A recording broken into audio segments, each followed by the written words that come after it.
3:05, oxígeno vital para todos, nos va a hacer falta en este 2012 que ya está aquí. Me comunican por línea interna que Javier Sierra y sus fotos son trending topic, han llegado ahí a lo más alto de la psique colectiva porque son muy curiosas. Yo no sé si Javier acaba de asimilar, me parece que está un poco frío todavía, ha tenido un ovni delante del objetivo y todavía no acaba de creérselo.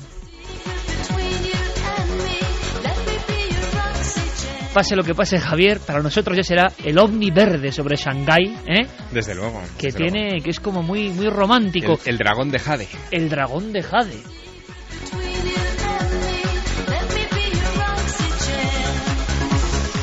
¿Por qué no nos vamos con mensajes rápidamente en esta especie de borrasca sobre China, de temas, de información, de datos, de cómo está el patio de un mundo hermético? Y ahora enseguida cambiamos el rumbo con otras cosas. Carmen, central informativa, mensajes. Pues vamos con algunos de esos mensajes, como el de Kini Moreira. Dice, está claro que dominarán el mundo, incluso dominan hasta la fabricación. Si os fijáis, casi todo está hecho en China, zapatos, aparatos electrónicos. Clarissa Vázquez nos escribe desde Buenos Aires, nos dice que trabaja con niños en una escuela donde hay gran cantidad de alumnos chinos. No es solo que nosotros no los conozcamos, ellos también son muy celosos de su cultura. Traté varias veces de que me contaran lo que hacían los sábados en la escuela china y nunca logré ni una sola palabra. Y hablo de niños de 7 años, se reprenden en chino entre ellos cuando alguno va a contar algo. Me llama mucho la atención. O sea, como guardianes de su propio secreto. Efectivamente. Y eso que son niños de 7 años, nos decía. Nos dice, lo que se refiere a Javier es similar a Twitter, pero equivalente a Facebook, el Weibo que hablabas. No está en red, sino Renren. Respecto al acceso, es que nos lo encuentra un español que está en China, que nos escucha desde allí a través de Internet. Ah, qué bien. Y dice que tiene razón en el tema del bloqueo, aunque sus redes y sus programas, aplicaciones y redes sociales van muy, muy rápido. Bueno, espero que el gobierno chino ahora no banee a Millennial 3 después de esto, pero gracias a todos los amigos de China, a esa chica muy en especial que se levantó en la conferencia de Javier y dijo que era seguidora del programa, que nos escuchará no sé cuándo ni cómo. Esto es como la física cuántica, el espacio y el tiempo empiezan ya a no importar, porque yo no sé cuándo nos escuchará, pero sé que lo hará. Así que gracias por estar ahí, desde ese mundo mágico que es China. Pues mira, Peri nos decía además que se trata de que con sus alternativas lleguen a creer que es básicamente lo mismo, sin echar de menos el resto de publicaciones que no ven. Respecto al acceso por proxy o VPN del que habláis para saltarnos la gran muralla de Internet, es mucho más común de lo que comentáis, y sobre todo en Pekín y otros núcleos como Shanghái o Shenzhen. Hay muchísimos usuarios en Facebook e incluso gente tuiteando, consultando por curiosidad. Qué curioso término, ¿eh? La gran muralla de Internet que se la saltan. Nos dice DGP, China, si no domina el mundo en breve es porque no quieren, creo yo. Un país que trabajan como las enfermedades. Cuando te das cuenta tienes infectados los mercados. Diego Brito, ¿opinas sobre ese ovni fotografiado por Javier? El avión invisible estadounidense B-2 Spirit, que es un bombardero, tiene una forma muy similar. ¿Está ahí por Shanghái? Sí. Hombre, es un sitio que desde luego a los americanos les tiene que estar interesando en estos momentos, seguro. Pero quién sabe si a alguien más. Ismael Miguel dice, a mí me parece una cometa que se puede comprar a través de Internet con el nombre de Cometa Lightfly. Cometa Lightfly, Javier. Eso es. Bueno, de hecho, Guillermo León recibió también el vídeo de esta información que poníamos al principio del programa del mes de octubre, donde se habían visto y filmado algunas de estas cometas con luces LED para poder establecer las comparaciones, y desde luego no era comparable ni por tamaño, es decir, no existe algo con ese tamaño tan colosal como para verlo a la distancia a la que yo lo vi, ni tampoco por el tipo de reacción de las luces. En principio, esa teoría, que sería la más racional y la más inmediata, creo que no se aplica, o al menos no se aplica de manera convincente a este caso. Oye, ¿qué sentiste al darle al disparador? Pues mira, estaba más bien preocupado porque la cámara hiciera las fotos rápidamente, que la sensibilidad de 1600 ASA fuera suficiente para captar la imagen sin moverla demasiado, sin distorsionarla. Es decir, que mi preocupación en ese momento era más profesional. No terminaba de entender que hubiera algo extraño ahí, de verdad. Mi cabeza estaba en otras cosas, tenía una entrevista con un señor pendiente al cabo de unos minutos, venía de otro tipo de discurso, de otro tipo de encuentro, no figuraba en mis planes en absoluto encontrarme con un ovni, pero es que ellos nunca aparecen en los planes. Claro, es que nunca aparecen en los planes y ya puedes llevar a la NASA entera a un lugar donde se ven muchos ovnis, donde se han estado viendo ovnis, puedes tener el mejor aparataje del mundo y seguramente no ocurrirá nunca nada. Y solo en lo más inesperado y en el momento más quizá fuera de guión es cuando ¡pim! Yo me llevo dos mensajes, uno muy particular y es el del recordatorio, es decir, que el misterio siempre está ahí. Y el segundo mensaje que me llevo es que el misterio es universal, está en todas partes. No importa si estás en Shanghái, si estás en Tijuana, México, o si estás en cualquier otro lugar del mundo que he pisado en este último mes, tanto en el hemisferio norte como en el hemisferio sur, porque el misterio te va a encontrar.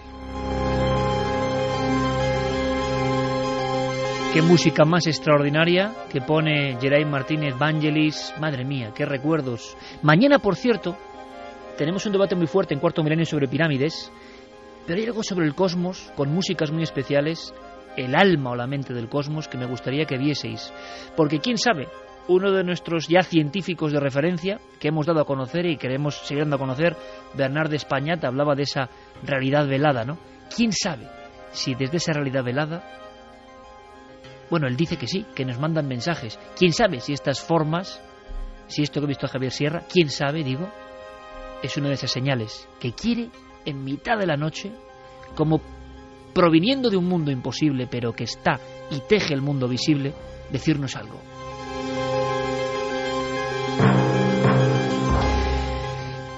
Después de los mensajes, después de la información de todos nuestros amigos, después de sus opiniones, que son muchas, y luego daremos más porque parece que ha habido un gran eco, el asunto de China es normal que muchísima gente lo vea con recelo, porque es cierto que el impacto tremendo a nivel de economías, por ejemplo, en muchos lugares de España, me estoy acordando de los zapateros de Elche o de tanta otra gente, ha sido traumático. O sea, ha habido, en un principio, yo no sé cómo está el patio ahora, pero ha habido comunidades que era como si entrase un elefante en una cacharrería, y imagino que también eso está muy dentro.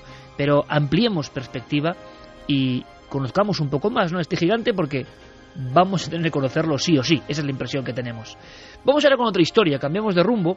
Os prometíamos una dramatización, y en este programa viajamos de China, ahí es nada, al siglo XVII, a España, porque seguramente muchos conozcáis algo. Se ha hablado en alguna ocasión en Milenio 3 del tema de la xenoglosia. En el fondo, quizá una facultad perdida del hombre, una facultad de la mente humana, quién sabe, la capacidad de sorpresa, decía Javier Sierra, en el propio cerebro también. A día de hoy, por lo que sabemos, Javier, los estudiosos del cerebro, a nivel fisiológico, no acaban de entender cómo las sustancias se convierten en pensamientos. No acaban de entenderlo. Por mucho que nos cuenten y que creamos saber las cosas, la realidad es que el cerebro sigue siendo tan desconocido, a pesar de que lo mapeemos y lo controlemos como con un satélite, como siempre. No sabemos el milagro de algo químico, biológico, que se convierte en pensamiento y conciencia con toda su complejidad. Quizá esta historia, viene a colación, ocurrió en Villafranca de los Barros, Badajoz.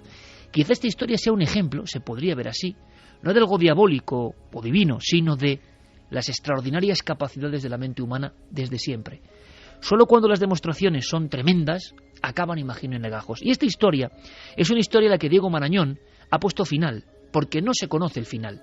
Se conocen los hechos, no el final de una madre y una hija. Diego lo ha recreado, lo ha reinventado para todos vosotros, basándose en los documentos reales. Enigma histórico, expediente X español del siglo XVII.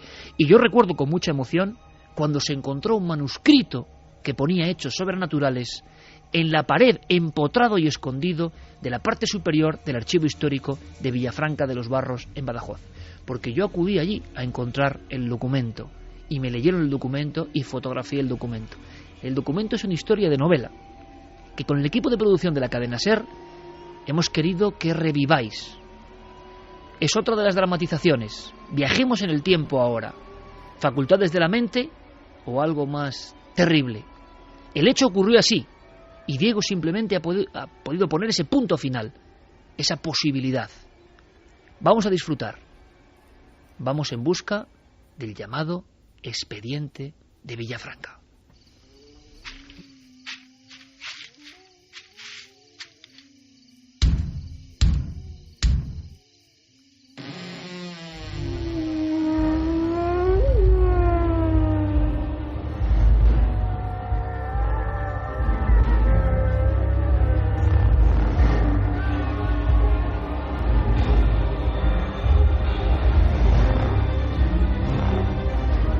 La cadena SER presenta El manuscrito de Villafranca.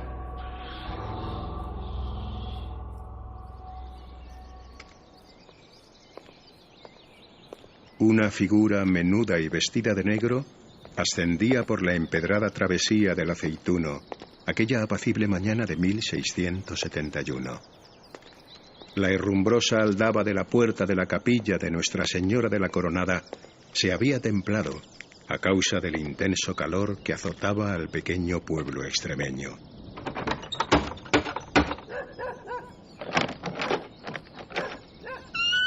Buenos días, don Cosme. Hola, María. Me alegra verte, hija. Gracias, padre. Le confieso que vengo algo inquieta por los rumores que rondan por el pueblo. El rostro del sacerdote se demudó instantáneamente. Sí, ya imagino. ¿Qué has escuchado? Parece que las campanas sonaron solas a medianoche. Dígame, padre, ¿es cierto? No puedo sino confirmarlo, hija. Por 3 veces. Yo mismo lo escuché. ¿Pero cómo es posible? En verdad es algo que escapa a mi entendimiento. Pero don Manuel, el señor alcalde, puede dar fiel testimonio de que tal prodigio aconteció realmente. Él mismo, junto a don José, el alguacil, se encontraban en el exterior de la ermita cuando las 3 campanadas rasgaron el silencio de la noche. La mujer escuchaba ensimismada el relato del inexplicable suceso acontecido la noche antes. ¿Quizá algún intruso? No. Al sentir el alboroto me compuse de inmediato y junto a ellos y otros vecinos registramos la ermita palmo a palmo a la luz de unas velas. Que el Señor me lleve si no estaba cerrada conciencia. Nadie había dentro y no corría ni una brizna de aire fuera. Dime, María, ¿no alcanzaste tú a oírlo? Bien sabe Dios que no, padre. La niña ha estado inquieta últimamente y yo caí rendida al poco de anochecer. Pero dígame, ¿qué cree usted que augura este milagro? Lo ignoro, pero barrunto que nada bueno ha de traer.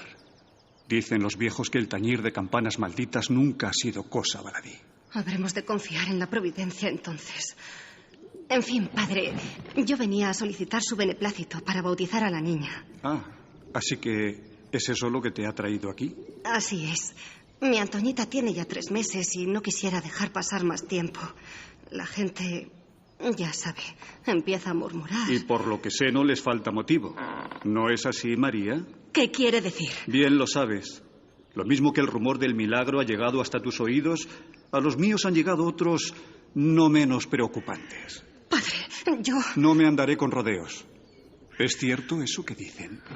¿Que escuchaste llorar a la niña cuando aún la llevabas en tu vientre? ¿Por qué lo has mantenido en secreto hasta ahora? ¿Acaso desconoces que es un fúnebre presagio? Contesta, María. Sabes que te aprecio. Desde que murió Rodrigo solo ha sido mi intención ayudarte. La vida en Villafranca no es fácil para nadie. Como tampoco había de serlo en Olivenza para que decidierais asentaros aquí. Pero para una mujer viuda... ¿Cuál es mi culpa? ¿Qué se supone que he de hacer yo? Dígame, padre. Está bien.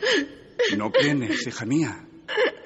Nada más lejos de mi intención que mostrarte el camino hasta las mazmorras del Santo Oficio en Toledo. Bien. Sea. Fijaremos la fecha del bautizo para el 1er domingo del mes próximo. Trae a tu pequeña y que su sonrisa nos ilumine, que falta nos ha de hacer. La mujer abandonó la ermita con cierto alivio al comprobar que contaba con el discreto apoyo de don Cosme. No en vano, los ecos de acusaciones ante el Tribunal de la Inquisición de Llerena y de los castigos que la institución aplicaba eran moneda habitual por aquellos parajes extremeños. María volvió sobre sus pasos hasta la casa de su primo, don José de Rivera Padua, médico del pueblo. El hombre había procurado cobijo a la joven y a la pequeña Antonia tras la prematura muerte de su marido. El día transcurrió con normalidad hasta que las tinieblas de la noche prepararon el camino a los malos augurios que sobrevolaban el pueblo.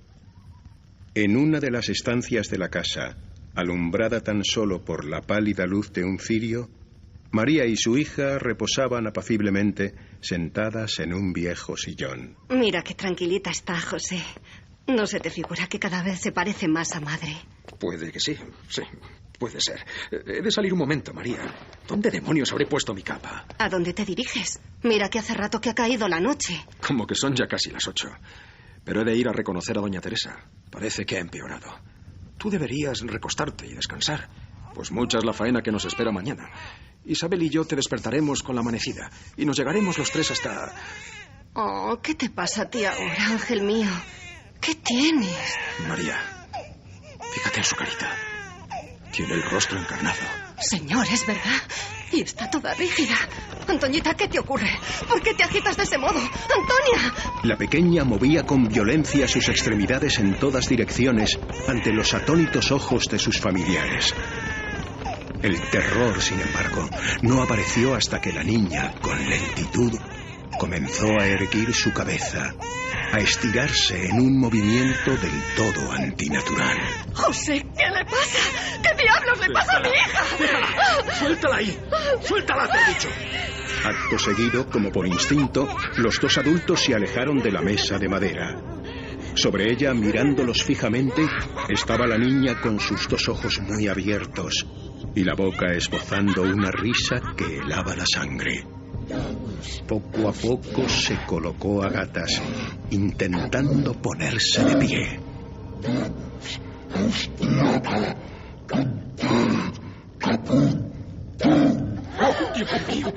¡Dios mío! ¿Qué está pasando? ¿Pero qué? ¡Latín! ¡Es Latín! ¡Ha hablado! ¡El buen Jesús Dios nos quiere castigar! ¡Esto no tiene nada que ver con Dios! ¡No mientes al Señor, pues esto no es cosa suya! Hija, ¿qué has dicho? ¿Qué encantamiento tienes? Hija mía, por todos los santos. El verbo se hizo carne. Por Dios, José, ve a llamar a don Cosme. Pide ayuda, que venga alguien. ¡Hija maldita! ¡Mi maldita! ¡Ayuda! ¡La niña ha hablado! ¡La niña ha hablado!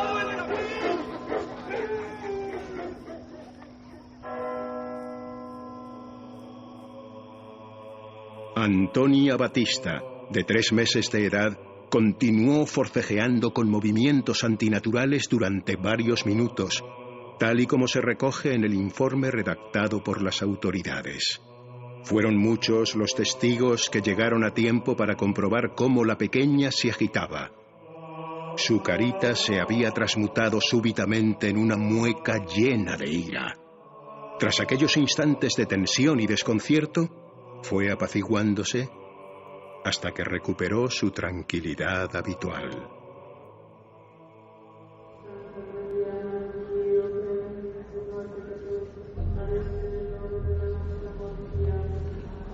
En la ciudad de Llerena, a 15 días del mes de junio de 1672, estando el señor inquisidor don Álvaro Guerra de Bolaños en la sala del Santo Oficio, mandó traer a ella de las cárceles secretas a María Batista, viuda de Rodrigo de Sequerra, vecina de Villafranca de los Barros. Dijo ser de edad de hasta 30 años y dio su genealogía diciendo que era cristiana y madre de una niña de 3 meses de nombre Antonia. Recluida bajo juramento, prometió decir y declamar verdad de lo que supiese acerca de lo que le fuese preguntado en esta audiencia por la determinación de su causa de encantamiento diabólico de su hija. La dicha María y su hija fueron presas y con secuestro de bienes y hechos sus ritos y ceremonias en esta audiencia, no confesó cosa alguna. Conclusa su causa, fue votado en que las susodichas fuesen puestas en tormento. Tornado a ver su proceso en consulta, se votó que ambas fuesen admitidas a conciliación en forma de auto de fe público, en que primero y ante todas cosas fuesen puestas y se prosiguiese con ellas el tormento in capum alienum, según pareciese a los señores inquisidores.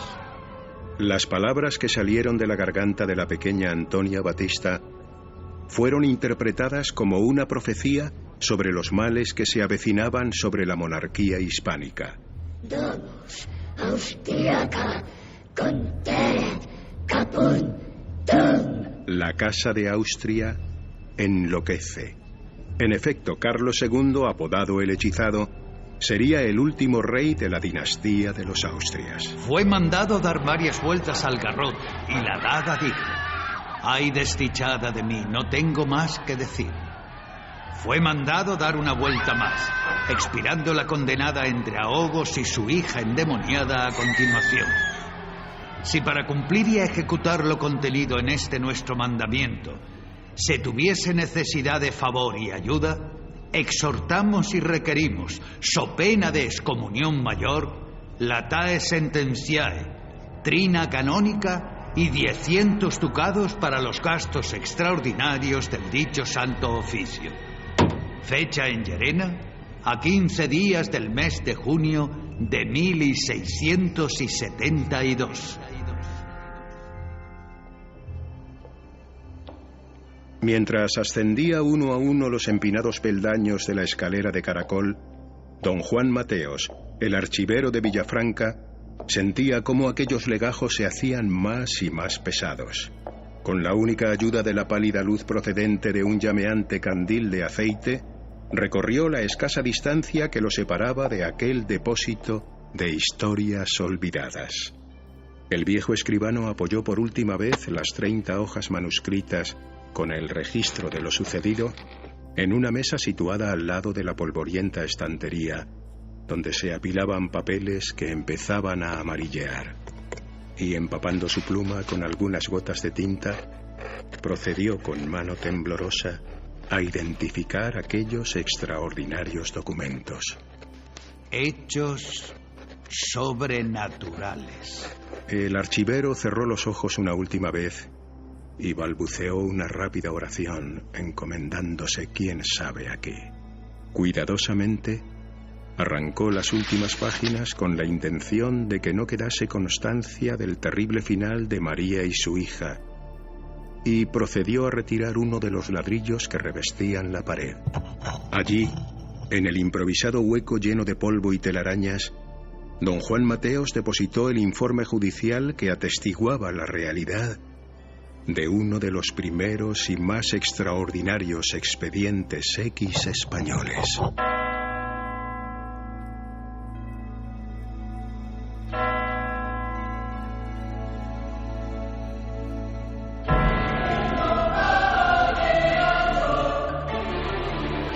Una historia real, un expediente X español, quizá uno de los primeros. Yo encontré también ese documento, 1999. Las archiveras lo rescataron de ese emparedamiento. ¿Por qué? Faltaban las últimas páginas. Nunca sabremos qué pasó con Antonia y su madre, Antoñita Batista. Diego Marañón, utilizando toda la verdad, simplemente ha puesto un final dramático, eso sí. En la voz de José María del Río, genial como siempre. Ana Isabel Rodríguez, Ignacio Gijón, Roberto Cuadrado, Sandra Jara y Aparicio Rivero. Gracias a todos. El montaje de Alfonso Sanz y la coordinación de Mariano Revilla. Espero que os haya gustado. Es un auténtico honor trabajar con profesionales de vuestra talla. El equipo de producción de la cadena SER para hacer que nos reencontremos con los expedientes X españoles. En busca de una explicación. Iker Jiménez, Milenio 3. Algo tuvo que ocurrir en esa localidad, Villafranca de los Barros, algo muy gordo, porque en ese expediente estaban todos los nombres, los testigos, los médicos, los jueces, los alcaldes. Algo tuvo que pasar y se tomó como una profecía. No es el primer caso, pero quizá, Carmen, sí el más documentado, tú que has investigado otras historias de xenoglosia o glosolalia, pero muchas veces, ¿verdad?, las biografías cuentan historias y resulta que en España, en nuestra tierra, tenemos quizá, en mi opinión, el dossier, el expediente más espectacular de todos los tiempos. Pues la verdad es que sí, sobre todo por ser una niña tan pequeñita, porque en la mayoría de los casos se puede confundir, o muchas veces los científicos opinan que puede tratarse de criptonesia. La criptonesia es el recuerdo de un idioma extranjero en los primeros años de vida que sin tú saberlo se queda en alguna parte del cerebro y en determinado momento por algo lo revives e incluso puedes hablarlo o escribirlo. Pero en este caso, como bien decía Iker, era una niña de pocos meses que ni siquiera podía hablar, con lo cual menos en latín, con lo cual estaríamos también ante un caso de posesión demoníaca, que la mayoría de poseídos hablan en lenguas extrañas que no han aprendido ni conocían. Hemos visto casos de exorcismos donde contestaban perfectamente al cura, en latín, por ejemplo. Pero también los científicos están yendo hacia vidas pasadas. Por ejemplo, el doctor Ian Stevenson es uno de los más respetados científicos que está estudiando el caso de xenoglosia. Es más, desde el año 74, en que publicó su libro Xenoglosia, pues lleva toda la vida estudiando uno a uno esos casos. A ver, Carmen, una cosa importante, que es la sorpresa que yo me estoy llevando constantemente, que hay científicos que han dedicado su teoría científica, su tesis, a cosas que nos parecen increíbles como la xenoglosia. Sí, efectivamente, porque lo relacionan muchos de ellos con vidas pasadas. Y por ello, bajo estado de hipnosis, empiezan a hipnotizar a las personas y en gran parte de ellas hay un cambio total de la voz y de personalidad. Uno de los casos que estudió era el de una mujer americana, Rosemary, de 37 años, en estado de hipnosis, empezaba a hablar con fluidez en sueco. Es más, podía escribir cartas y cualquier cuento sueco que no sabían muy bien a qué pertenecía. Llegaron hasta tal caso y que en este doctor, que durante 8 años... esa mujer fue estudiada no solo por él, sino por otros médicos e incluso lingüistas.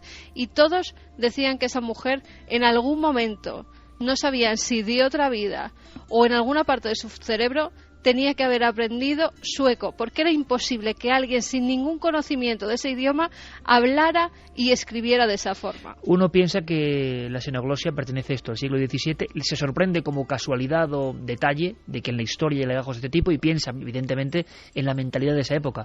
Luego, como en tantas cosas, y espero que el 2012 sea una buena plataforma para contaros historias, porque yo sé que me han escrito muchas personas, Santi, Javier, muy inquietas, por una especie de cosas que comenté diciendo que íbamos a cambiar el rumbo y demás. Milenio 3 va a seguir siendo Milenio 3, no hay ningún problema, pero que tenemos necesidad de contar cosas que no conocíamos, de aprender, de estudiar y de meterlas en este gran cajón desastre que es nuestro programa, porque nos vemos impelidos a ello, porque tenemos esa necesidad, porque queremos sorprendernos con cosas como que ha habido científicos de prestigio que han dedicado parte de su vida a la xenoglosia y a otros muchos misterios. Y aquí Javier, y aquí Santi, xenoglosia, cerebro y lo que sea, la engañifa es de tal nivel. ¿Engañifa a qué me refiero? A que nos hacen creer que la ciencia solo se ocupa de lo objetivo y medible. Y eso es una de las mayores mentiras que se han contado en la historia. Hay científicos que ya están en la vanguardia hace muchas décadas, muchísimas. Bueno, los tiempos están cambiando mucho. Hasta hace una década o dos realmente había pocas posibilidades de acceder a cierta literatura que se publicaba en el extranjero. Ahora, gracias a Internet, todo esto está cambiando.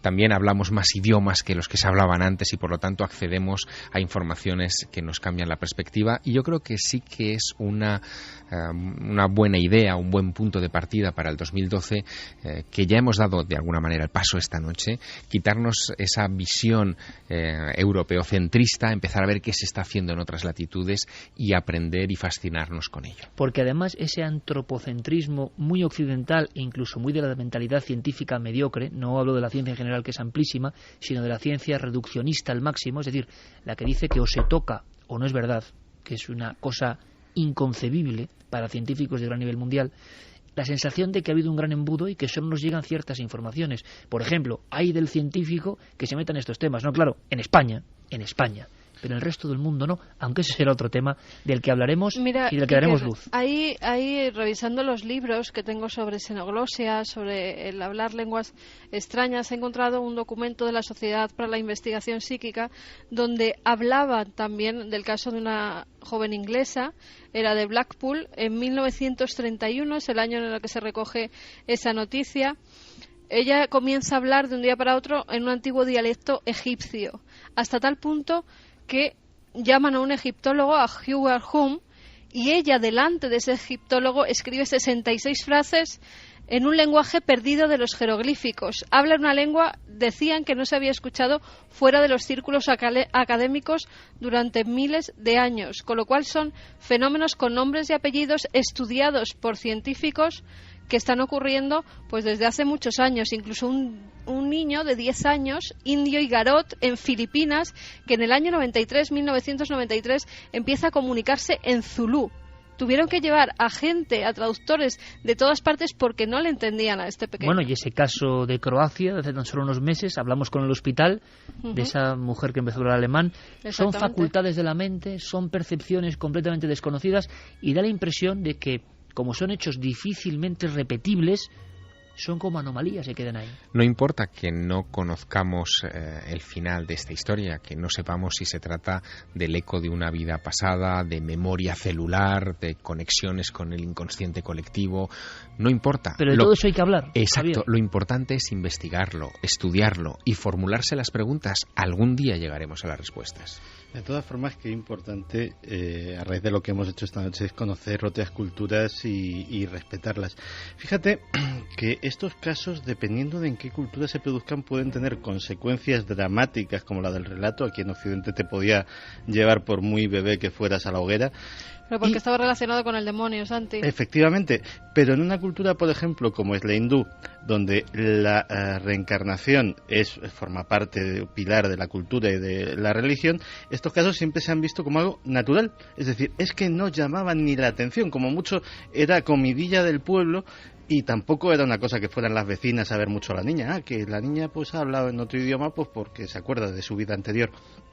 Con lo cual, muchas veces la cultura en la que nos educamos a la hora de percibir la realidad, de percibir los fenómenos, es determinante. Bueno, eso de igual podemos hablar, no sé si nos quedarán unos minutos, pero es un tema interesante. Igual podemos hacer unas propuestas para el 2012. De momento lo que hacemos ahora, si os parece, es conectar rápidamente con algo semiprohibido en algunas páginas o baneado en China, pero que aquí está bullendo información constantemente. Cronista de la red, Diego Marañón, Milenio Red.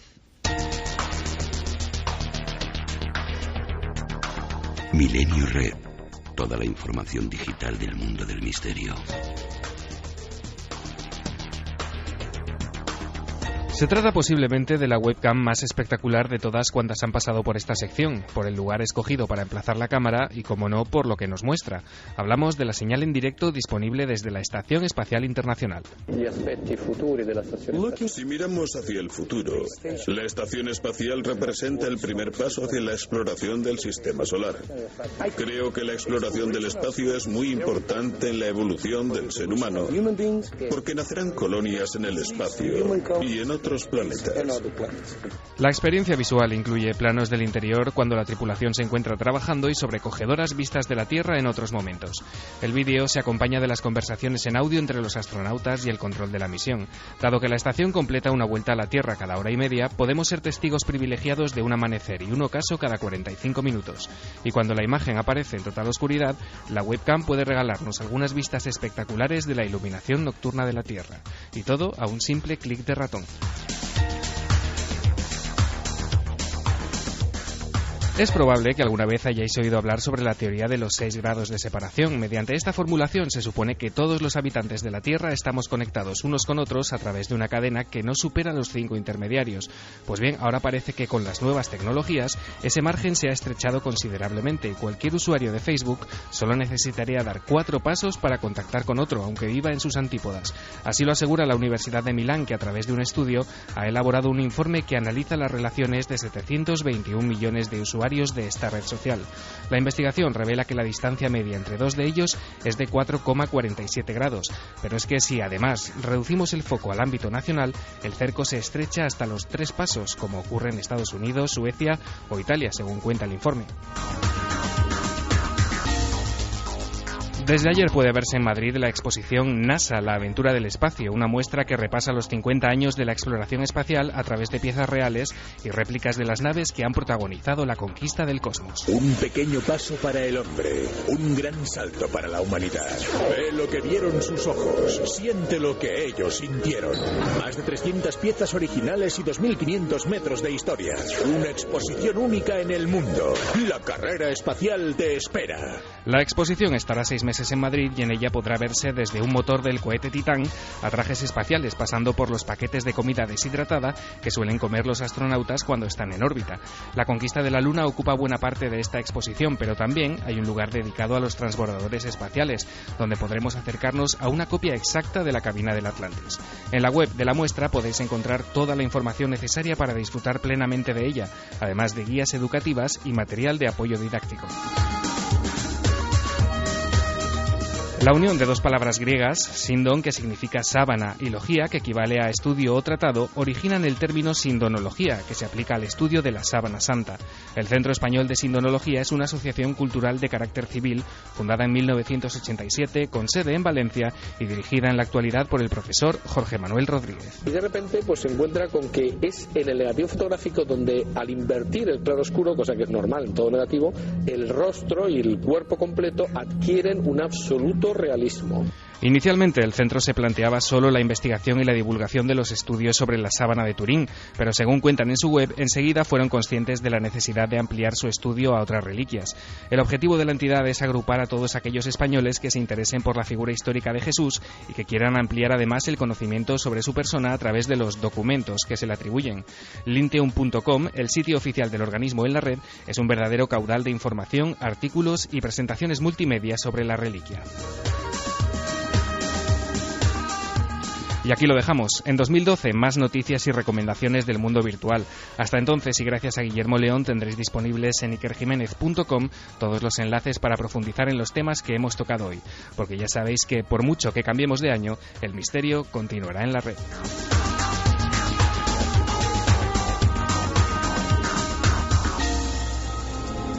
Conectamos con los casos clásicos. Nuestros oyentes, o sea, vosotros, siempre sois un auténtico archivo de información. Siempre nos llegan nuevas cosas, algunas además tan llamativas que en ese marchamo que podría parecer absurdo desde fuera, representan su auténtica verdad, su hondura. Están llegándonos descripciones, elementos, testimonios, y vamos acumulándolos para luego poder saber algo más. Es una historia, de nuevo, y es curioso, hemos recogido varias, de cuarteles. Carlos Largo, compañero, buenas noches. Buenas noches, Iker. Cuéntanos. Pues como decías, es nuevamente una historia de un viejo cuartel y de nuevo viajamos hasta Canarias, concretamente a Tacoronte, al norte de Tenerife. Allí, en el año 87, nuestro amigo, nuestro oyente Samuel, vivía con su familia, como decíamos, en una pequeña casi fortificación, en este pequeño acuartelamiento. Y bueno, pues que tenía su patio central, sus pasillos, sus viviendas, y como decíamos, en una de ellas pues residía con sus hermanas, con su madre y con su padre. Se trasladaron allí porque, bueno, pues destinaron a su padre para trabajar en aquel lugar, y al principio pues estaban todos muy contentos con la nueva vivienda. Pero sin embargo, esa nueva vivienda muy pronto se convirtió en un lugar terrible. ¿Por qué? Porque pronto empezaron a escuchar ruidos, pasos, puertas que se abrían solas y bueno, pues más fenómenos que vamos a dejar que él mismo nos relate. Fueron pasando a otras cosas, o sea, estar sentado en el salón de casa viendo la tele y ver una sombra que atraviesa de la cocina al baño. Cada vez era como más visible que algo atravesaba, pasaba del baño a la cocina. Y luego por las noches, pues esto de estar durmiendo y escuchar en el salón de casa como alguien hablando o alguien susurrando. Días en los que ibas a abrir una puerta y cuando cogías el picaporte notabas que había una mano en el picaporte de la puerta. Cosas que luego le pasaban a mi madre, de estar cocinando en la cocina y escuchar, pues, o sea, en la ventana que daba hacia unos huertos, hacia unos campos, escuchar como un niño jugando, riéndose, mirar y no ver a nadie.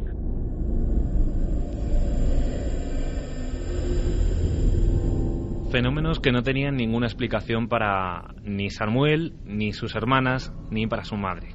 ¿Por qué decimos esto? Porque el padre de familia no percibía estos fenómenos, es más, no les creía. Hasta que, bueno, pues ocurre unas nuevas historias que tienen como principal protagonista a la madre de Samuel. Era quizás la más sensitiva a todo lo que estaba pasando allí.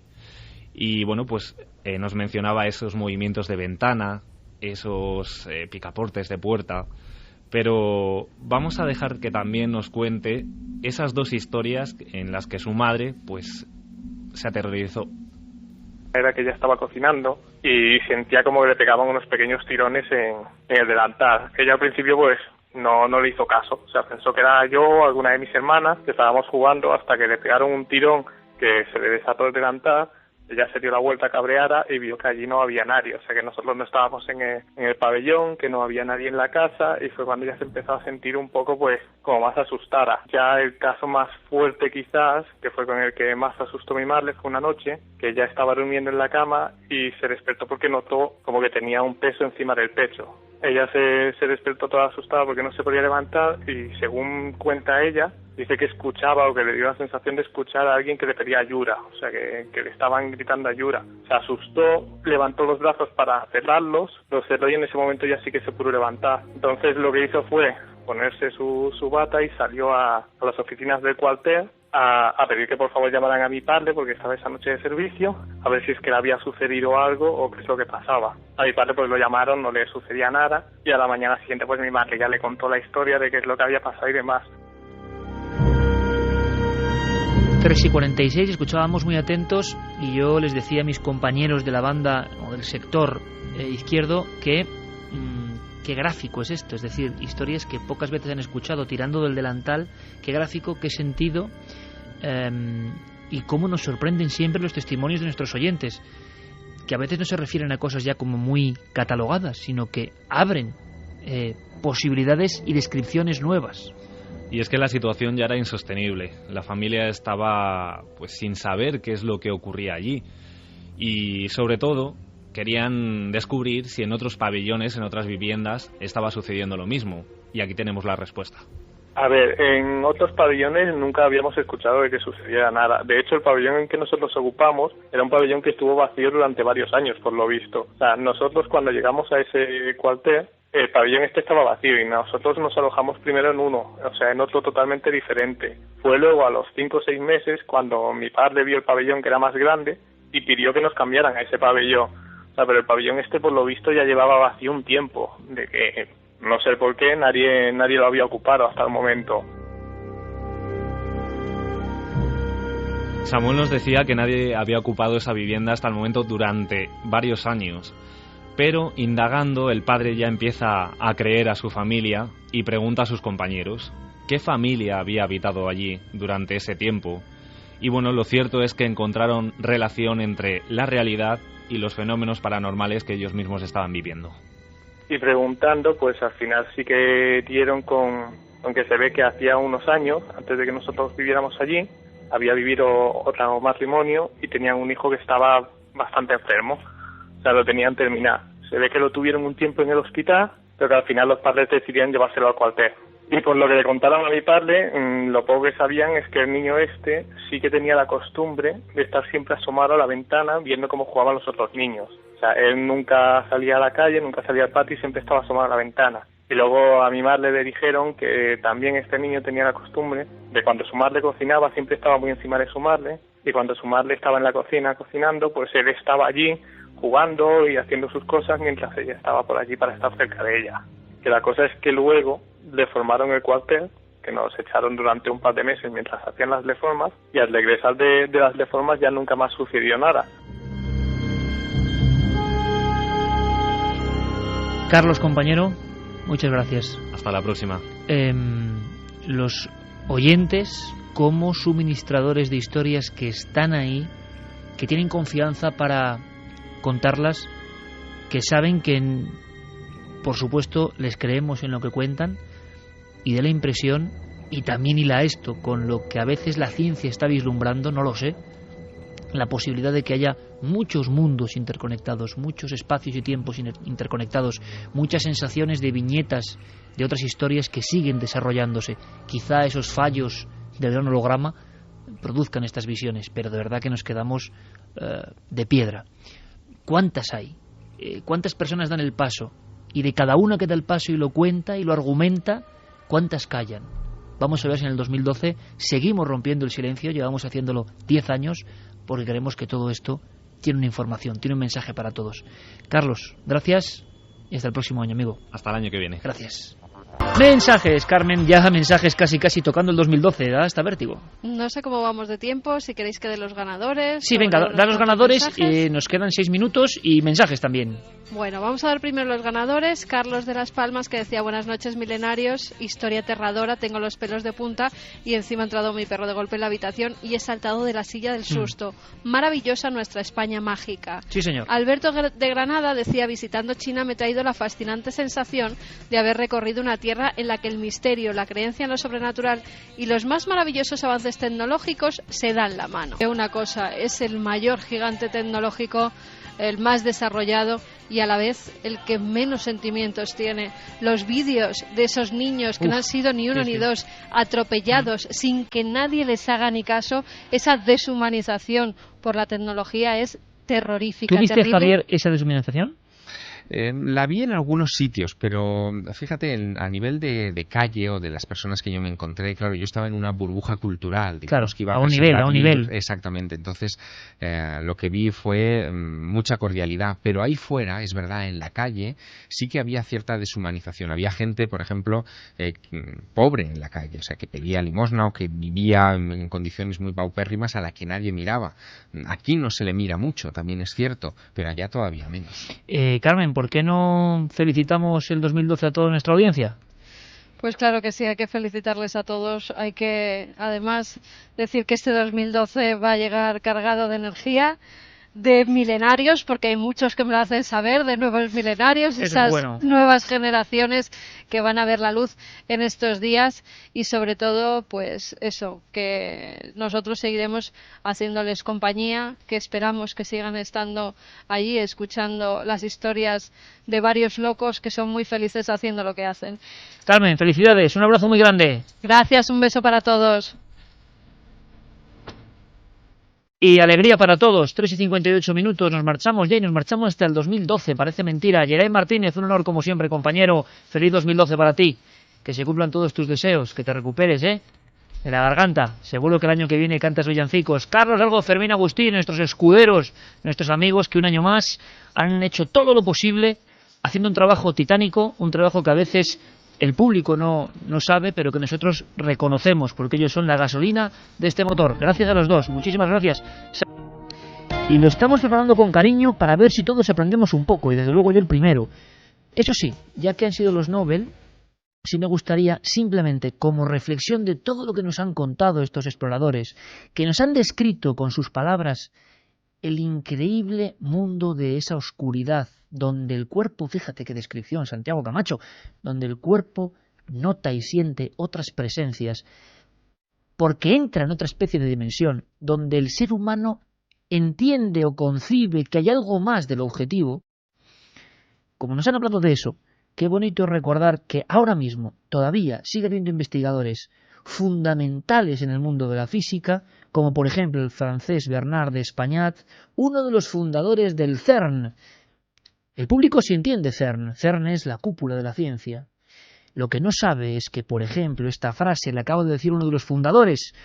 Dice Bernard Despagnat, que tiene el premio más importante del mundo de la ciencia, dice Bernard Despagnat que en su edad ya avanzada y sigue investigando con el primer día, este físico teórico, dice que la realidad última, la realidad de verdad, la realidad que maneja el mundo, siempre se escapará de nuestras mediciones. Merece un premio Nobel este hombre, aunque tiene otros incluso de más cuantía e importancia, pero fíjate, Santiago, esto te lo dedico, una simple frase, y que lo conecten nuestros amigos con lo que hemos escuchado, de ese mundo que todavía está ahí, que igual solo nos aguarda cuando entramos nosotros en él, en el ruido de fondo de la gran ciudad, en el ruido de fondo de este mundo que hemos ordenado, quizá no es posible. Eso sí, cuando vamos a la oscuridad, cuando escuchamos solo el latido de nuestro propio corazón, entonces sí, podemos encontrarnos con algo que está. Decía Bernard Despagnat, repito, uno de los fundadores del CERN, del Templo de la Ciencia, físico.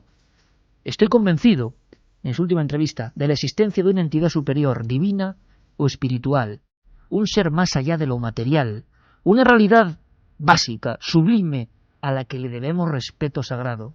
En ese sentido, como físico, como uno de los vectores del CERN, me considero también una persona, entre comillas, religiosa. Y solo añado una cosa más. Este sabio de los grandes sabios, catedrático de física de París, dice, la última realidad, esa que igual se han encontrado o han rozado nuestros amigos en el Cabo de los Tallos, no puede ser descrita. Nuestros medios, nuestra ciencia humana, que creemos la única clave para descifrar el entuerto de la realidad, no vale, siempre está más allá. El arte, la música y la espiritualidad, dice Bernard Despagnat, puede acercarnos, puede hacernos rozar esa última realidad.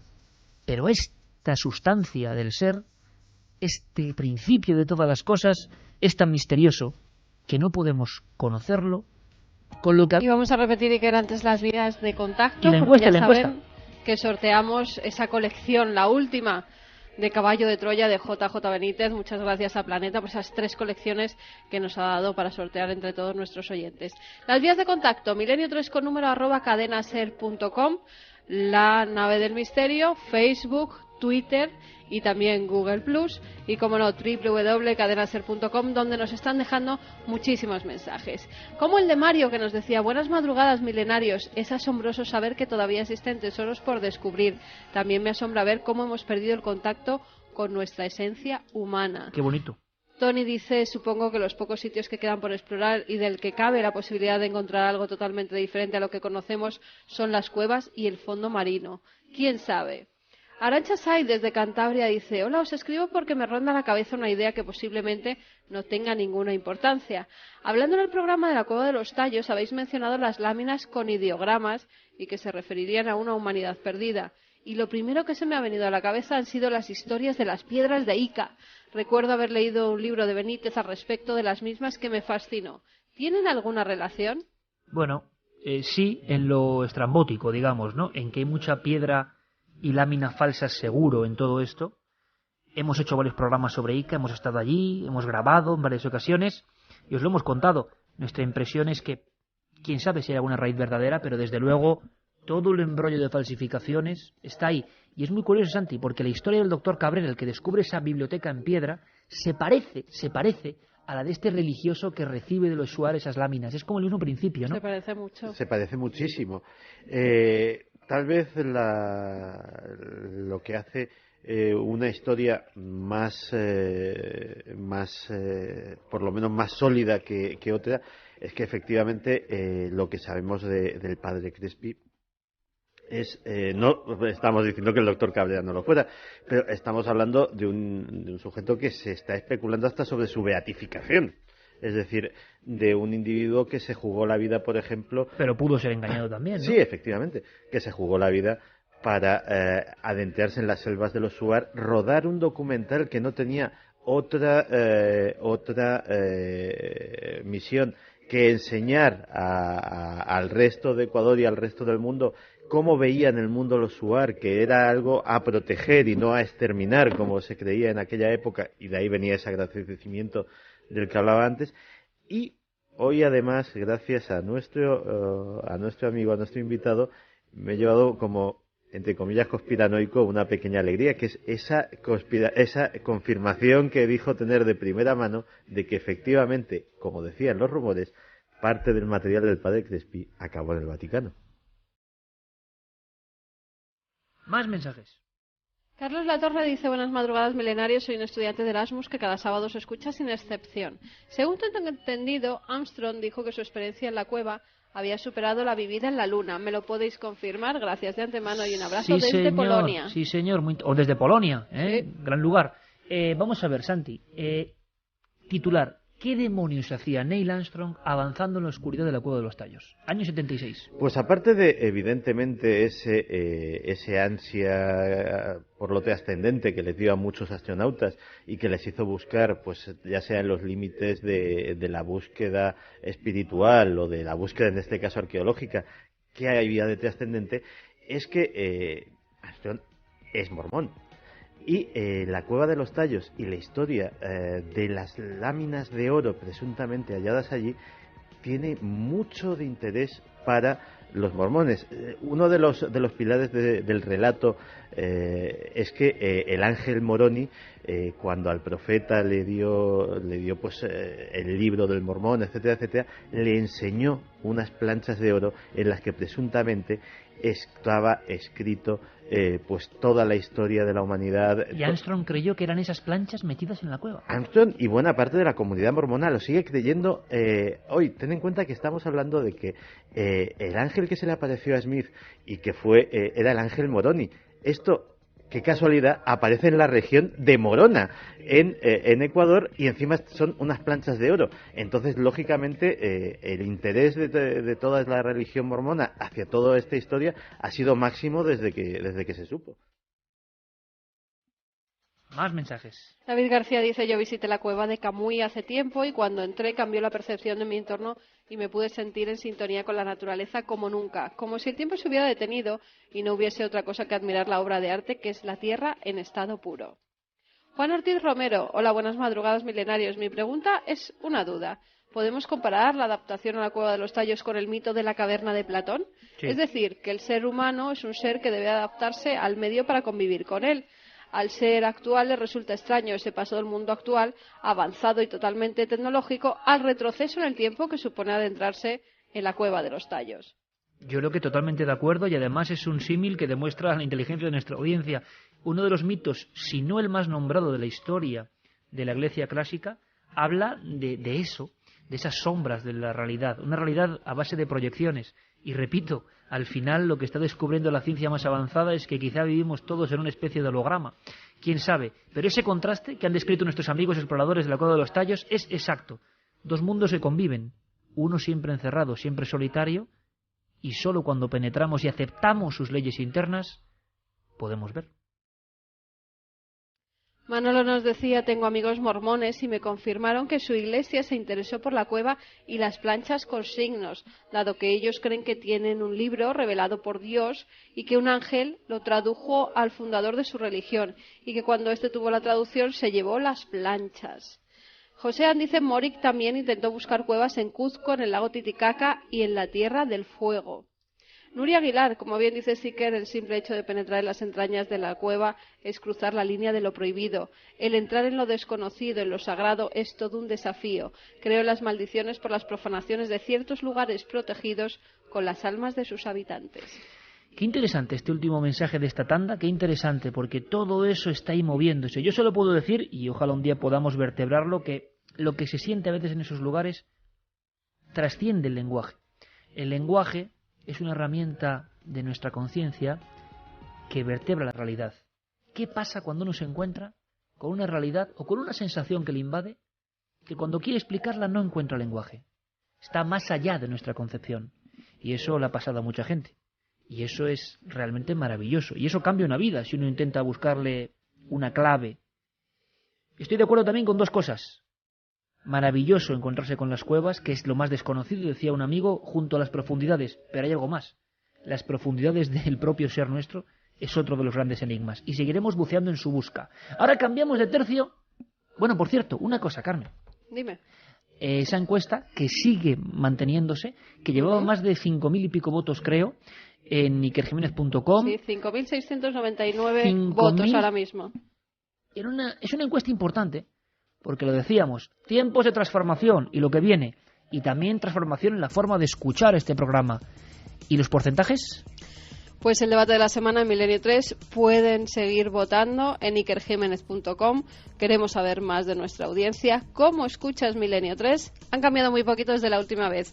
En directo, el 30,1%. Por internet, 69,9%. Amigos de todo el mundo, porque queremos ir conociéndoos mucho mejor en esta odisea del 2012. Parece mentira, ¿eh? 2012 y estamos aquí contando cosas en este periodo de aceleración y seguro que maravilloso, seguro que maravilloso. Cambiamos el tercio, Noel Calero.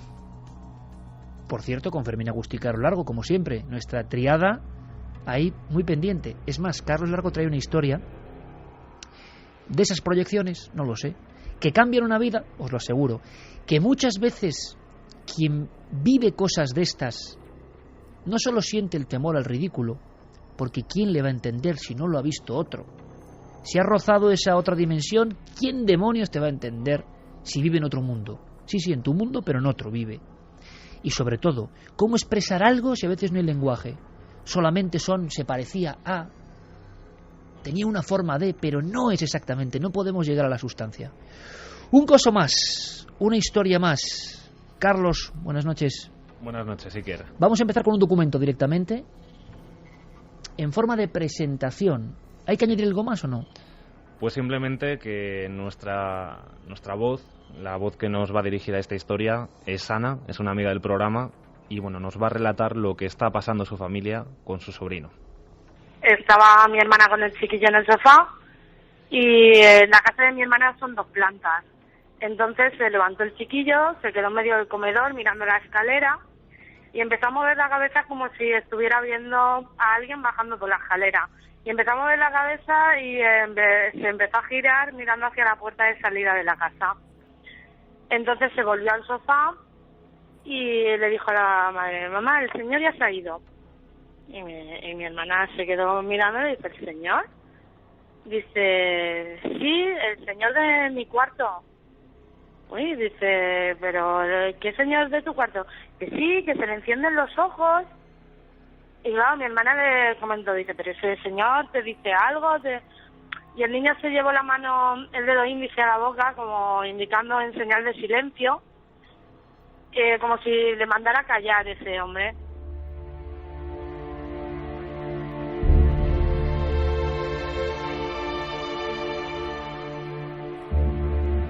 Silencio. Bueno, pues uno de los encuentros que protagonizan con bastante asiduidad los niños. Mira, Carlos, recurriendo de nuevo como si fuera una especie de conexión total con eso que hablamos de los límites de la ciencia, este físico fundador del CERN dice una cosa más. Los niños, los anacoretas, los religiosos sencillos, son los que por un esfuerzo o incluso un accidente pueden descubrir esa realidad velada. Una realidad velada desde la que nos llegan mensajes.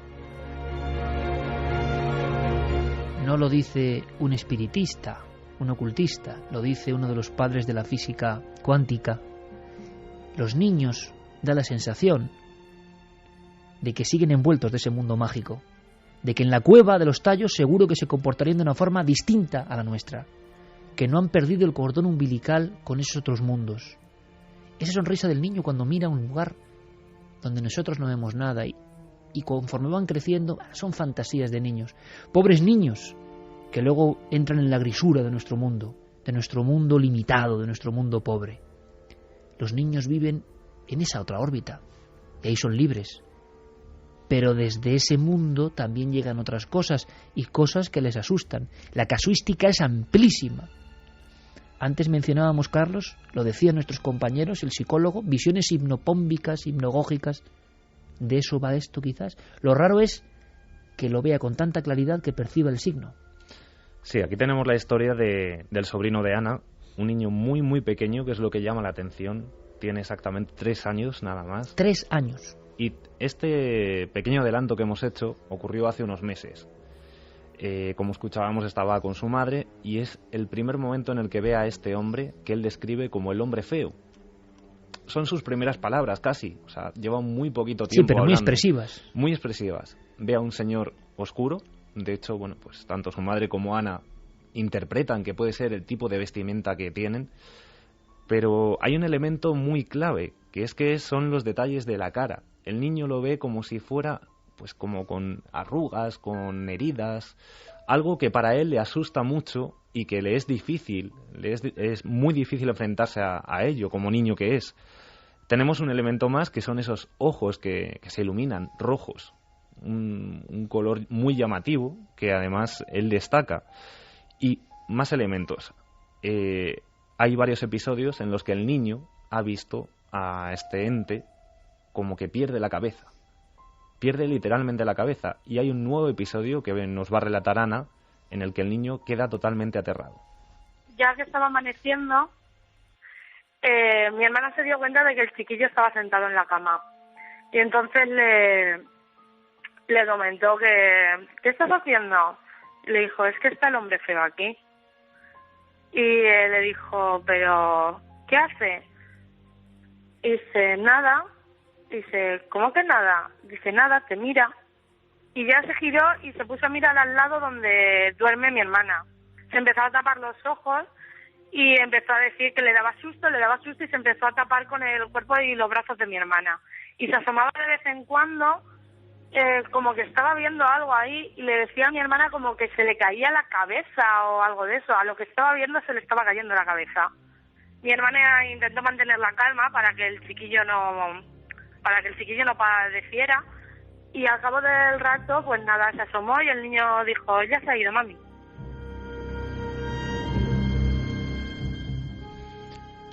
El niño es incapaz de poder afrontar este miedo, es normal. El señor de negro y el señor feo, como él le describe, nunca habla con él, únicamente le dice que se calle. Por siempre eso, es el mismo gesto. Efectivamente, siempre con el dedo índice señalando la boca para que el niño quede totalmente paralizado.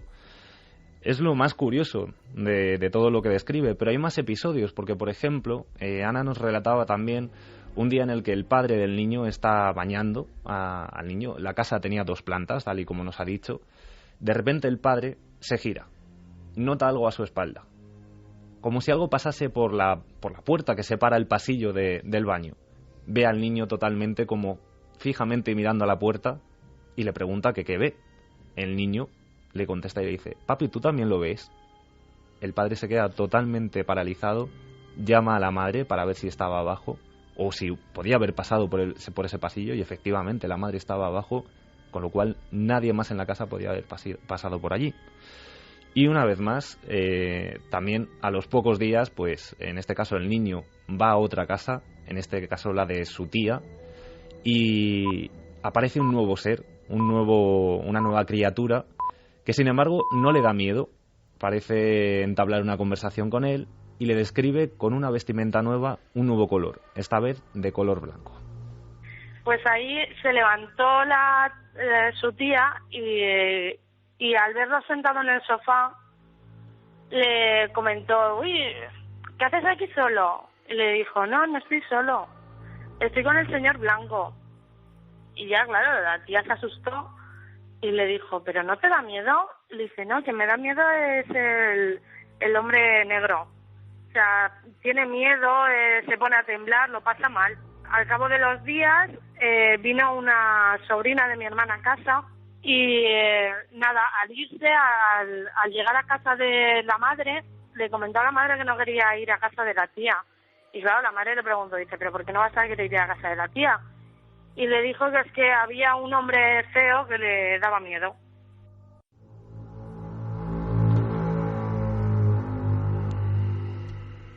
Una nueva niña, en este caso la prima pequeña del niño, también lo ve. A ese hombre de negro en la casa de la que estamos hablando. Ana, como nos decía, pues... Imagino que esto les empieza a angustiar, ¿no? Claro. Porque una cosa es que un niño pueda tener esas fantasías que se en otro mundo y que seguramente en muchas áreas pueden ser explicables, pero claro, que otro niño, otro infante, otra niña en este caso, vea lo mismo, pues... Ellos incluso llegaron a pensar, pues podía habérselo contado, en este caso el niño mayor, a la pequeña, claro, para asustarla. Pero no, o sea, lo que llama la atención es que se lo cuenta la madre, y es en esos 2 espacios en los que pues ve al niño, este caso al ser de negro, y luego al hombre de blanco. Yo le preguntaba a Ana, ¿cómo es la casa? ¿Cómo es el sitio? ¿Cómo era antes? Es de nueva construcción, y efectivamente nos confirmaba. Es una casa de 2 plantas que se ha construido hace muy pocos años, y anteriormente lo único que había allí era una zona como de... donde antiguamente se guardaban animales, donde se guardaban herramientas de trabajo. Todo eso se tiró, eran 4 paredes, tal y como nos relataba, y se construyó esa nueva edificación. Pero hay 2 elementos que nos llaman la atención y que puede, bueno, pues dar un poco de luz o de explicación a todo esto que está pasando en el niño. Lo primero es que cerca está la iglesia del pueblo, un pueblo, no hemos ubicado la zona, está en Levante, pero no lo hemos ubicado precisamente porque estamos protegiendo la identidad del niño. Allí se encontraron restos humanos debajo de la iglesia en una fosa, y casualmente cuando se hizo la restauración, digamos, de esas 4 paredes para construir la casa, el arquitecto les impidió construir un sótano a la familia porque había unos pasadizos Estás hablándome de la casa concreta, no de la iglesia, sino cuando construyen la casa de esta familia, claro, donde el niño ve esto, hay problemas en las obras. Hay problemas en las obras porque había unos pasadizos debajo de esas 4 paredes donde se guardaban a los animales que comunicaban con la iglesia del pueblo. Ahí está esa unión, digamos, de esos restos humanos que también se hallaron justo debajo de la iglesia, y que una vez que se remodeló la iglesia se taparon y ahí quedaron. Pero hay otro elemento muy importante, que es que en esa construcción de la nueva vivienda se encontró un casco que, bueno, ellos han estado investigando y pertenece a la guerra civil. Parece ser que pertenece a la guerra civil, pero que estaba como en medio de las paredes y sin ningún... ¿Empotrado? Empotrado. Y sin ninguna explicación apareció con un tiro en la cabeza.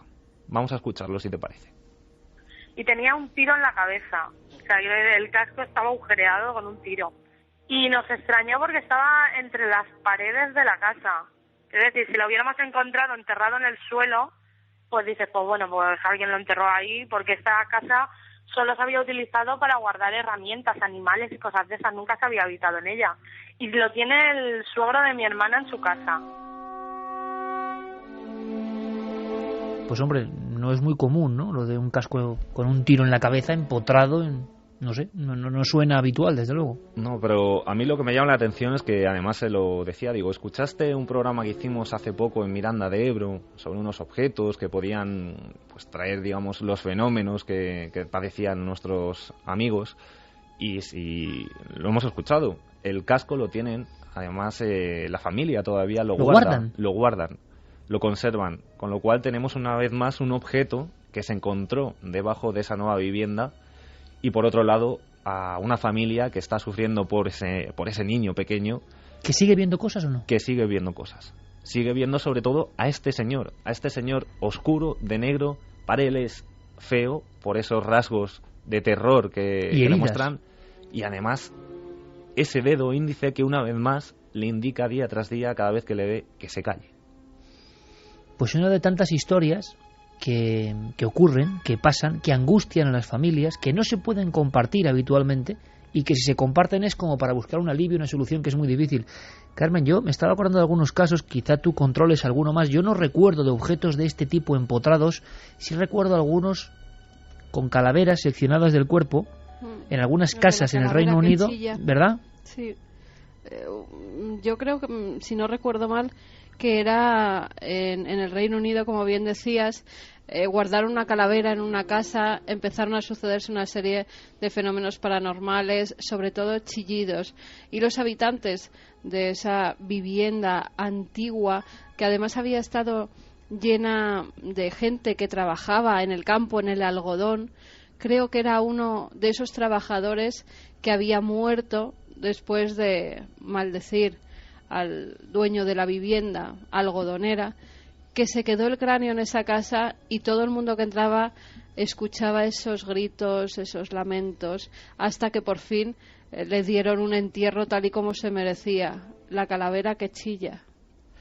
Y es que a veces en las casas donde suceden cosas extrañas también se encuentran cosas extrañas en el subsuelo.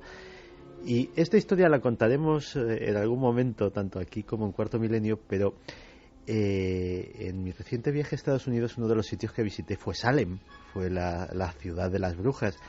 Y estuvimos, Marcos Macarro y yo, en la casa donde comenzó todo. Y una de las cosas que vimos allí en una vitrina fue una extraña muñeca de trapo de una apariencia muy siniestra que al hacer unas pequeñas obras fue encontrada enterrada justo debajo del dintel de la casa. Una casa donde a nosotros, mientras estábamos rodando, también nos pasaron cosas, pero eso ya es otra historia. Fíjate ahí que hay casos que les llaman a estas calaveras las calaveras aulladoras. No es la primera vez que se escucha como esas calaveras que han sido pues emparedadas o que no han sido bien enterradas, en las viviendas empiezan a pasar cosas y cuando son descubiertas se dan cuenta de que es la que produce todos los fenómenos en las viviendas. O que por lo menos ya no hay fenómenos cuando se hace se les da sepultura, ¿verdad? Qué curioso, qué curioso. Y yo siempre me acuerdo del caso de la propia casa de Carl Gustav Jung, uno de los 10 personajes más influyentes del siglo XX. Y él encuentra una calavera en su casa, un soldado napoleónico, y vivió fenómenos paranormales en su casa de Bollingen.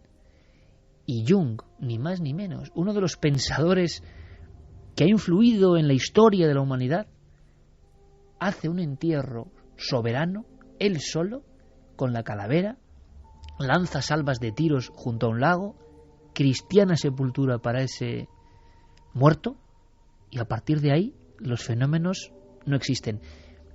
¿Alguien puede explicar? ¿Es el propio placebo, la mente, lo que ustedes quieran, pero de verdad que es sumamente interesante que personas de este nivel científico llegaran a la conclusión de que esos restos esparcidos o mal situados tenían que volver a su origen y con un respeto, ¿no? Curiosísimo. Bueno, además es que, según los celtas, en sus creencias, los cráneos eran los que tenían el alma, eran el asiento del alma, el centro de las emociones. Por eso, cuando no está bien enterrada una de esas calaveras, es cuando teóricamente empiezan a ocurrir esos fenómenos. Y por eso en lugares como Entremont, cuando llegaron allí los nazis investigando, descubrieron cuerpos y la calavera separada de la propia columna por una lasca de piedra, una especie de túmulos o de ataúdes en vertical. Esa escena es tremenda, ¿eh? Y una lasca de piedra cortando, amputando la zona de la columna con la cabeza, o sea, como una sección de piedra. Y eso era condenar al alma, las almas condenadas de Entremont. En fin, conectamos historias míticas de la arqueología con cosas que están pasando ahora. Bueno, esperamos que todo esto vaya gradualmente desapareciendo. A veces ocurre, o sea, la película en este sentido era por algo. Uno no hace una película porque sí, sino porque hay toda una problemática y miles de testimonios, que lo más lógico es enterrarlos y que no den barullo. No, pero es que los niños siguen viendo cosas y algunas les asustan. Pero también se llega a una edad, parece, a un momento en que todo eso, como si fuera un sueño, se deshilacha. Seguiremos la historia atentamente, Carlos. Seguiremos investigando. Gracias, compañero. Vamos ahora a oxigenarnos un poco, que esto, en fin, nos produce una sensación como de presencia permanente, de cosas que están ahí y que los niños pueden ver. Vamos nosotros a mirar, a ver lo que pasa en la red, en el mundo de lo digital. Nuestro cronista, como siempre, nuestro centinela de lo cibernético, Diego Marañón. Milenio Red. Toda la información digital del mundo del misterio.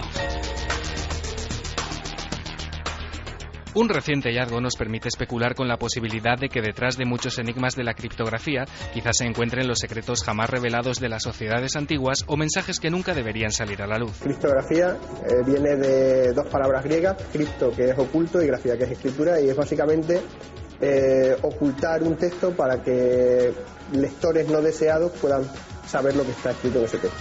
Pero, ¿y si a estos enigmas se les pudiese aplicar la técnica de la traducción automatizada actual basada en la estadística sobre la que pivotan programas como Google Translate?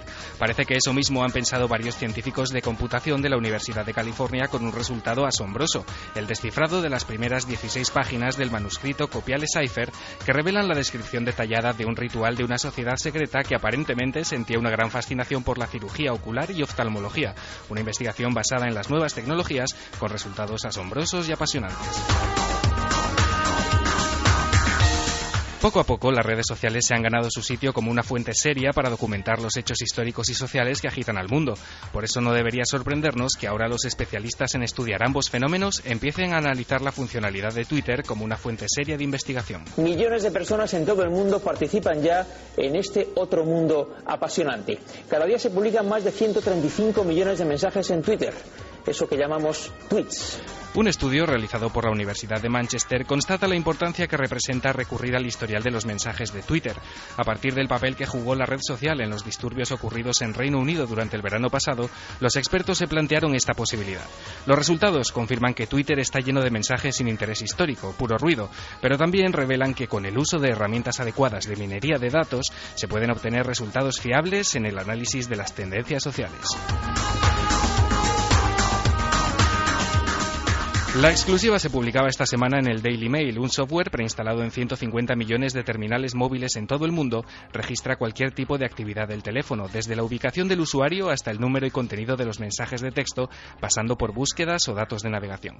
El programa espía, conocido como Carrier IQ, registra las pulsaciones del teclado y envía los datos a su propio servidor con el fin de analizar cómo trabajan los dispositivos móviles. Un vídeo explicativo grabado por el propio desarrollador y que a estas horas ha sido visto por casi 2 millones de internautas permite comprobar que la aplicación no solo registra los datos de los usuarios, sino que también los transmite, algo que contradice directamente la versión de Carrier IQ.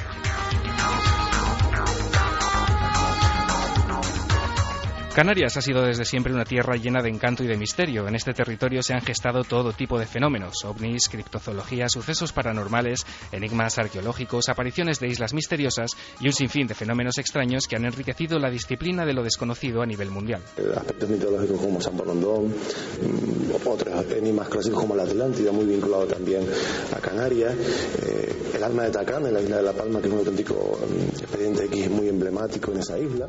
Esencia 21, proyecto liderado por los periodistas José Gregorio González y David Heilen, ha sido, es y será un rincón especial para todo aficionado al misterio.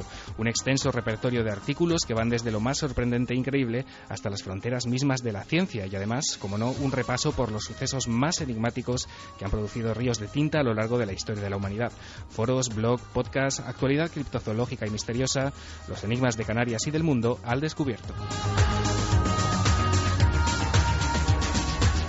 Esto es todo por hoy. Nos encontramos de nuevo en Milenio Red la semana que viene. Mientras tanto, y gracias como siempre a Guillermo León, ponemos a vuestra disposición los enlaces que hemos comentado en el punto de partida de este laberinto digital, ikerjimenez.com.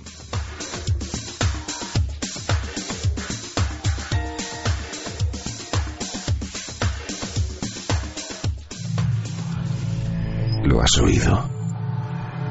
No estás solo. Milenio 3. Cadena SER. Con Iker Jiménez. Momento ideal para ver un poco el futuro. Visado por el futuro, nuestro homenaje a un libro mítico de Luis Mirat-Villes, hecho en el año en que llegamos a la Luna. ¿Cómo iba a ser el futuro? Bueno, Santiago Camacho da un paso más y nos cuenta cosas. Santi, ¿qué traes hoy? Hoy vamos con uno de las figuras emblemáticas de lo que ha sido nuestra visión del futuro, porque desde la época de Luis Mirat-Villes y probablemente desde mucho antes, cuando pensábamos en el futuro, pensábamos en un futuro en el que nosotros estaríamos acompañados de unos compañeros mecánicos, electrónicos, de los robots. Robots que nos ha traído el cine de muchísimas formas. Posiblemente una de las más líricas fuera aquella Inteligencia Artificial de Steven Spielberg. Y después de todo este tiempo, ¿qué quieres pedirme? Quiero pedirte un deseo. ¿Y cuál es ese deseo? Por favor, conviérteme en un niño de verdad. Así mi mami me querrá y me dejará estar con ella. Debbie, haré todo lo que sea posible, pero no puedo convertirte en un niño de verdad. Cuando te sientas solo, podemos... Quería ser un niño de verdad. ¿Habrá en un futuro robots que no quieran, sino que sean, que tengan la conciencia de ser niños de verdad? Los robots nos han fascinado, yo creo, que por nuestro anhelo por dar vida a lo inanimado, por parecernos a la divinidad, por esa manera de crear nuestros propios seres, al igual que según las religiones nosotros fuimos creados. Está la leyenda del golem, incluso mucho más antes, en la época griega, el mito de Pigmalión, el escultor que se enamoró de tal manera de su creación que consiguió darle vida. Pero ahora mismo, cuando uno piensa en los robots y ve las cadenas de montaje, esos brazos mecánicos infatigables que han quitado muchos puestos de trabajo, la verdad sea dicha, pues concuerda muy poco con la idea romántica que teníamos de esos compañeros mecánicos de los que hablaba antes. Sin embargo, el futuro parece ser que sí que va a atender a eso. De hecho, los visionarios a los que recurrimos para hacer esta sección siempre dicen que el robot va a ser probablemente el siguiente paso después de la telefonía móvil, después de Internet, va a ser el siguiente gran avance en incorporarse a nuestra vida. Tanto es así que hace unos años, en un lugar llamado Asilomar, en Estados Unidos, grandes científicos, ingenieros, técnicos, se reunieron para ver cómo iba a ser ese futuro de la robótica, qué límites había que poner y cuándo iba a ser ese estallido. Estallido que tiene un nombre para los expertos en el tema, lo llaman la singularidad. El momento de la singularidad será ese momento de no retorno en el que el robot se haya incorporado de tal manera a nuestra vida que lo consideremos ya casi, si no un igual, por lo menos eso, un compañero. Pues bien, se pusieron de acuerdo en dar un margen de tiempo para que esto sucediera. Claro que el margen de tiempo es un poco decepcionante, porque dijeron, esto puede suceder entre dentro de 20 y de 1000 años. La verdad es que vaya horquilla. Sí, se quedaron bastante a gusto. ¿Qué sucedía? Que depende básicamente de descubrimientos tecnológicos y de avances que son muy rápidos. Pero sí estaban preocupados, y voy a ser breve, estaban preocupados por cosas como, por ejemplo, los robots en el campo de batalla, cosas que son absolutamente reales. Hace apenas un año dábamos la noticia aquí mismo de que por primera vez un robot autónomo, sin estar controlado por un ser humano, uno de esos drones Predator que vuelan cargados de misiles, tenía la capacidad de él solito, con su conciencia, entre comillas, efectivamente, con su programación, seleccionar los blancos y abatirlos a su propio criterio. Así hemos llegado, por ejemplo, a ser populares las imágenes de Asimo. Asimo es ese robot de la casa Honda, ese prototipo que cada año se va mejorando, ¿no? Efectivamente, al principio te cargaba una enorme mochila y tenía unos movimientos bastante torpes. Ahora ya corre, baila, reconoce caras, reconoce órdenes, y la verdad es que ese prototipo es lo que algún día esperan que, como primer paso, por ejemplo, ayude a personas que tienen dificultades motoras, a personas que están en una silla de ruedas o incluso están directamente en la cama, porque la última versión de Asimo se controla, agárrate a la silla, directamente con la mente. Un casco y el operador puede controlar el robot como si fuera un segundo cuerpo. Eso está ya. Eso está ya, con una precisión del 90%. Imagínate qué avance si eso se pudiera fabricar más o menos en serie y no fuera tan caro como es ahora mismo. Qué avance para una persona que, por ejemplo, para un tetrapléjico, como hemos visto casos muy dramáticos, que bueno, no le va a aliviar, pero desde luego tampoco va a ser dependiente de otra persona, va a tener un cuerpo mecánico que le pudiera asistir en todo momento. Un cuerpo astral robótico. Efectivamente. De momento solamente se puede controlar, pero imagínate lo que sucedía en aquella película Los Sustitutos si no solamente se pudiera controlar con la mente, sino si pudiera recibir sensaciones de tacto, de vista, tener un avatar. Hoy estamos de referencias cinematográficas.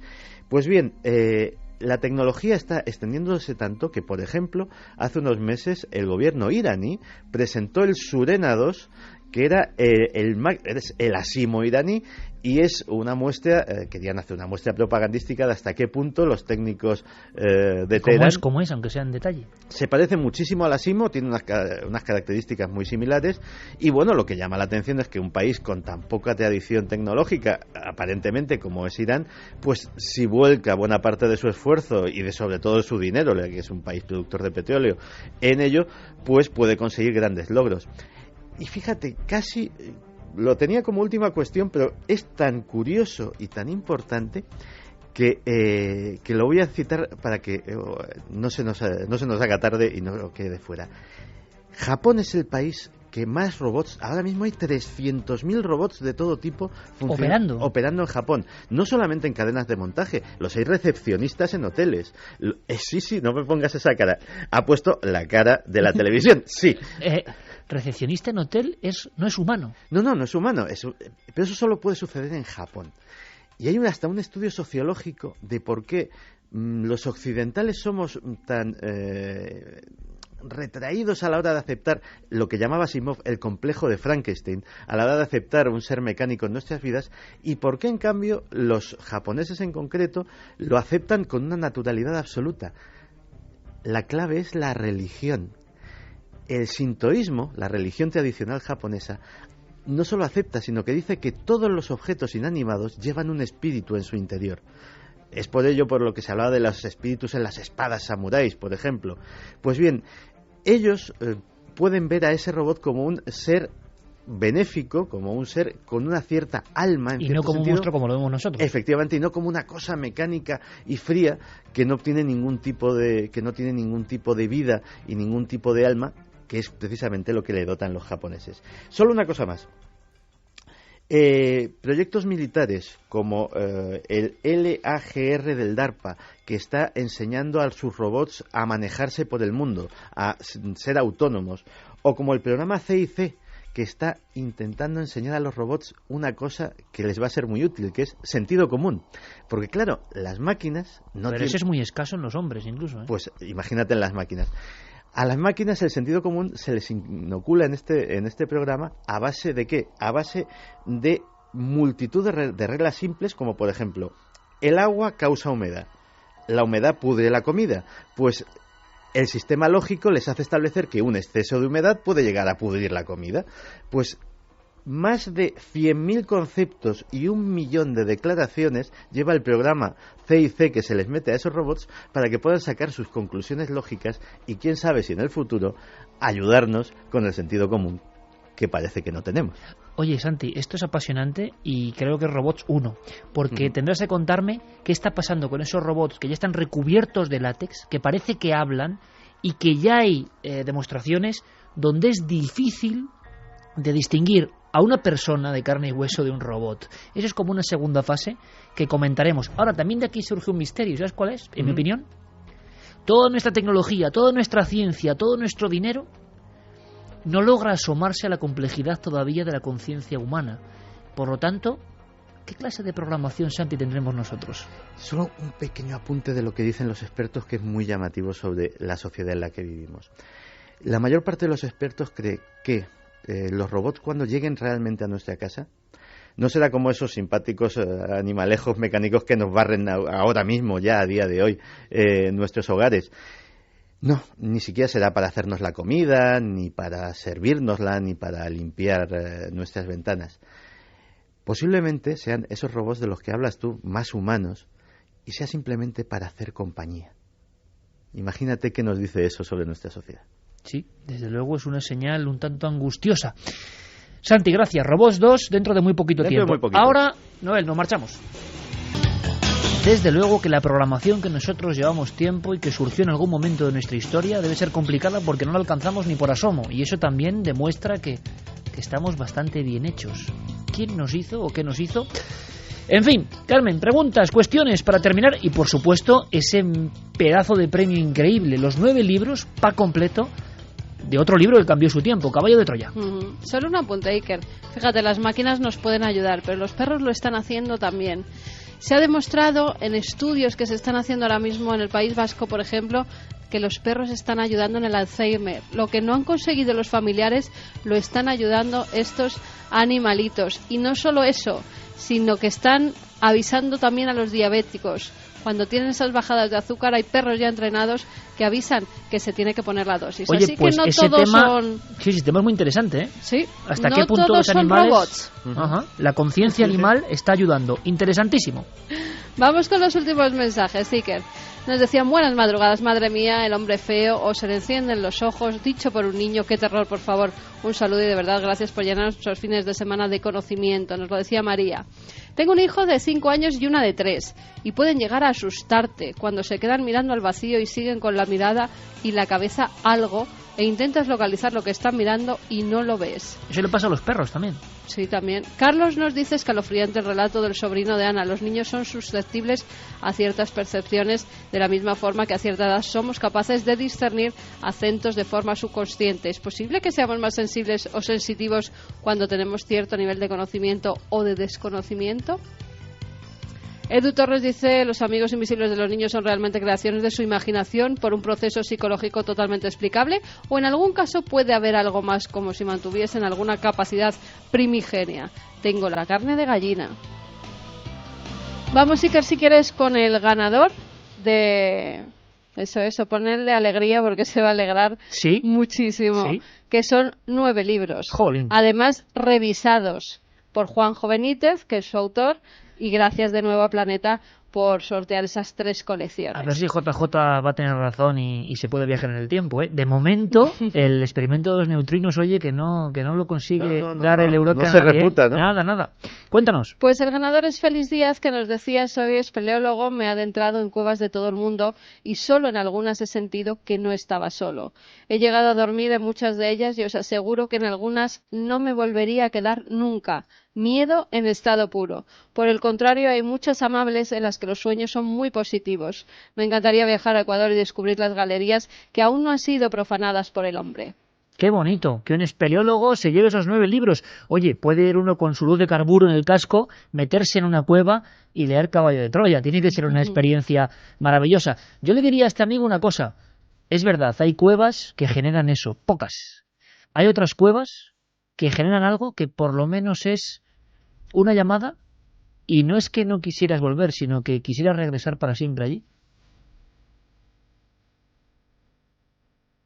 Nos marchamos, todo está trupé, hoy un poco solos también, como está pasando últimamente, ¿verdad? Santi en el estudio, pero bueno, pasándolo fantástico, informando de cosas, lo que casi nadie cuenta, y siempre con esa sensación de estar viviendo tiempos como ocurre, ¿no?